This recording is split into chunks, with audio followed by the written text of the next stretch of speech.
এটা হলো হচ্ছে পাওয়ার গ্রিডের বীরপাড়া। বীরপাড়াতে আমাদের আন্ডার রয়েছে 4টে এসি। 1 টন করে রয়েছে ভোল্টাসের 2 পিস।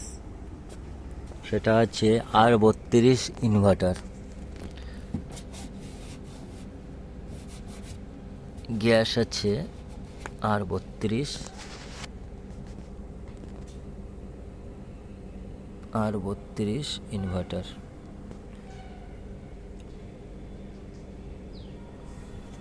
আর আছে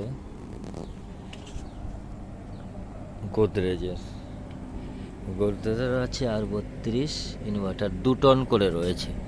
দুটো রয়েছে ভোল্টাস, এই 1 টনের দুটো রয়েছে, আর 2 টনের গোদরেজের 2 পিস রয়েছে। এই হচ্ছে আমাদের বীরপাড়া পাওয়ার গ্রিড।